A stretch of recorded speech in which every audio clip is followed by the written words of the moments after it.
Good morning बच्चों। हमने हिंदी विषय का पाठ 3 रक्त और हमारा शरीर नामक पाठ पढ़ा है।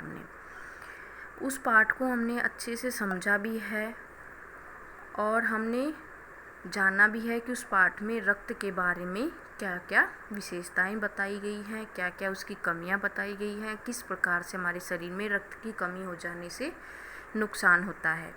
तो सारी हमने रक्त के बारे में हम इस पाठ में अच्छे से जाना है। अब हम करेंगे इसके शब्दार्थ और प्रश्न उत्तर।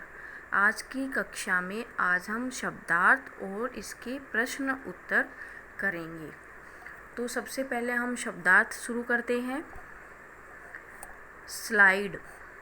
स्लाइड कांच का एक आयताकार टुकड़ा जिस पर जांच करने के लिए रक्त डालकर सूक्ष्मदर्शी यंत्र से देखा जाता है।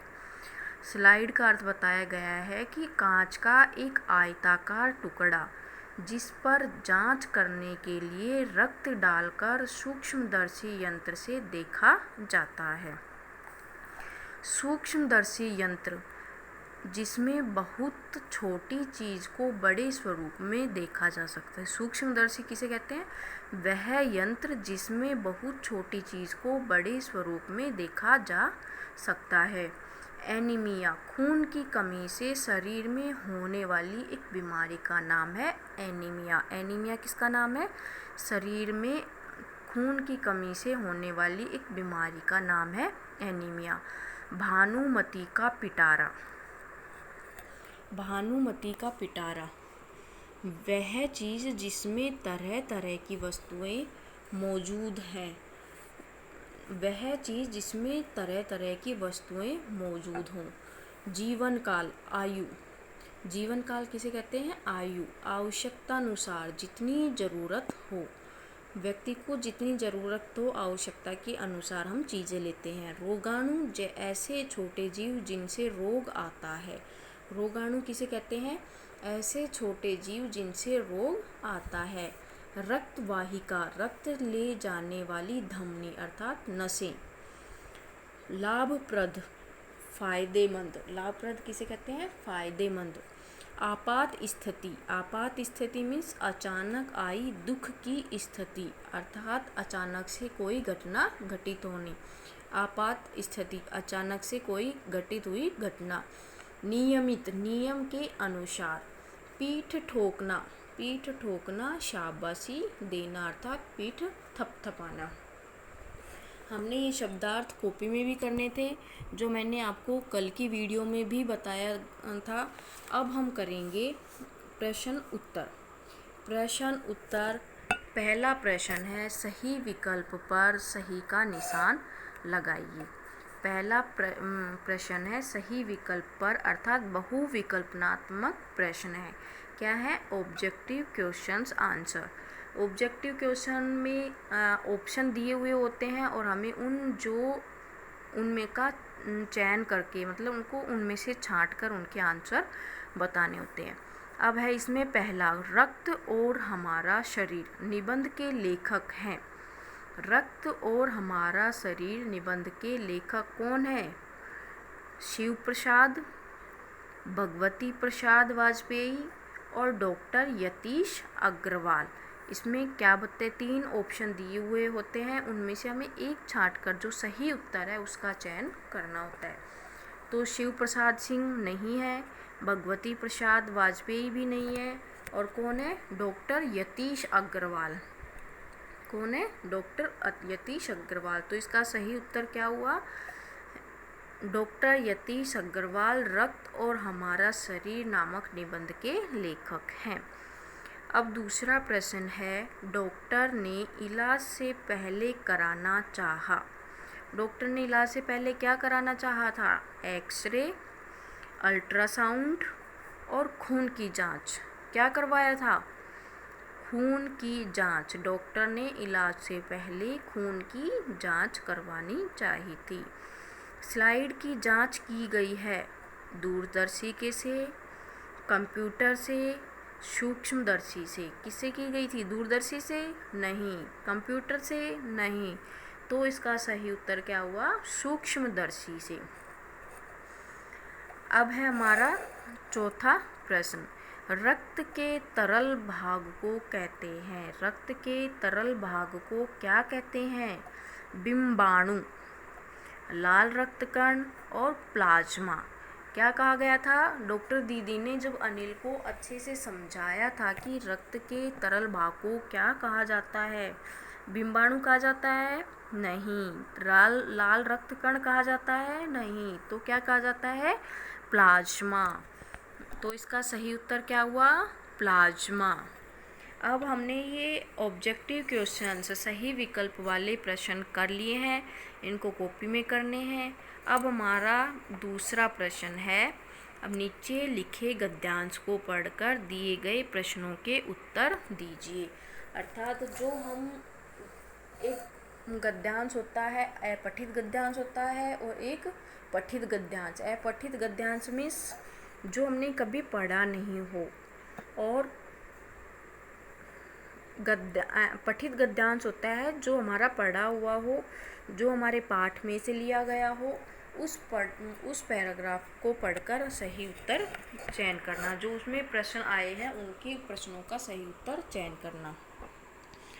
तो अब हम ये गद्यांश पढ़ेंगे और गद्यांश में पढ़कर जो पैराग्राफ में जो प्रश्न आएंगे, हमें उस पैराग्राफ के अंदर से ही प्रश्नों के उत्तरों को खोजना है।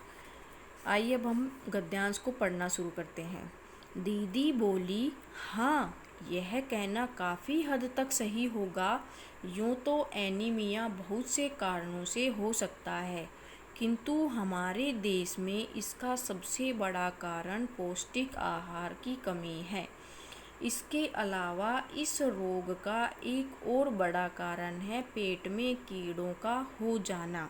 उसने बताया था कि इस रोग के अलावा एक और बड़ा कारण है पेट में कीड़ों का हो जाना।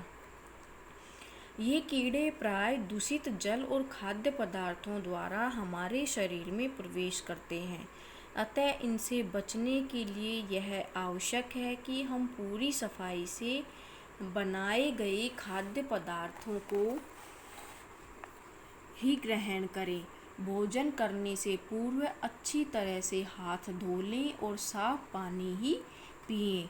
और हाँ, अनिल एक किस्म के कीड़े भी हैं जिनके अंडे जमीन की ऊपरी सतह में पाए जाते हैं। इन अंडों से उत्पन्न हुए लार्वे त्वचा के रास्ते शरीर में प्रवेश कर आंतों में अपना घर बना लेते हैं। इनसे बचने का सहज उपाय है कि शौच के लिए हम शौचालय का ही प्रयोग करें और इधर उधर नंगे पैर न घूमें। अब हम जो गद्यांश होता है, जो पैराग्राफ होता है, हम अगर उसको सही तरीके से पढ़ लेते हैं, अच्छी तरीके से उसको समझ लेते हैं, तो हमें सारे प्रश्नों के उत्तर आसानी से उसी पैराग्राफ में मिल जाते हैं। अब इसमें देखिए नीचे प्रश्न दिए गए हैं, हमें अब उन प्रश्नों के उत्तरों को इसी गद्यांश में खोजना है। पहला प्रश्न है, प्रस्तुत गद्यांश किस अध्याय से लिया गया है? इसने पूछा है कि प्रस्तुत गद्यांश किस अध्याय से लिया गया है। कौन सा अध्याय हमने पढ़ा था, कौन सा पाठ था ये? तो हमें पता होना चाहिए कि यह गद्यांश पाठ 3 रक्त और हमारा शरीर नामक पाठ से लिया गया है। किससे लिया गया है? रक्त और हमारा शरीर। अब हम ऐसे तो नहीं लिख सकते डायरेक्ट उत्तर, हम सीधे ऐसे नहीं लिख सकते कि रक्त और हमारा शरीर इसका उत्तर। तो हमें प्रश्नों का सही क्रम से उत्तर देना है कि प्रस्तुत गद्यांश रक्त और हमारा शरीर नामक अध्याय से लिया गया है। इस तरीके से हमें सुंदर तरीके से उत्तरों को लिखना है। दूसरा प्रश्न है, एनीमिया रोग के कारण बताइए। एनीमिया रोग के क्या क्या कारण बताए गए हैं? अब देखिए इस पैराग्राफ में ही बताया गया है कि एनीमिया बहुत से कारणों से हो सकता है, किंतु हमारे देश में इसका सबसे बड़ा कारण पौष्टिक आहार की कमी है। और इसके अलावा इस रोग का एक और बड़ा कारण है पेट में कीड़ों का हो जाना। अर्थात हम अब इस उत्तर को किस तरीके से लिखेंगे, यूँ का यूँ उठाया ऐसे तो नहीं लिख सकते हम। तो हमें इस प्रश्न का सही उत्तर बनाना है कि एनीमिया रोग के ऐसे तो बहुत से कारणों से हो सकता है, परंतु इसका सबसे बड़ा कारण पौष्टिक आहार की कमी है। क्या लिखेंगे हम, सबसे बड़ा कारण क्या लिखेंगे कि इसका सबसे बड़ा कारण पौष्टिक आहार की कमी है, और दूसरा इसका बड़ा कारण पेट में कीड़ों का भी हो जाना है।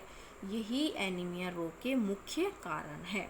इस तरीके से हम इस प्रश्न का उत्तर लिखेंगे।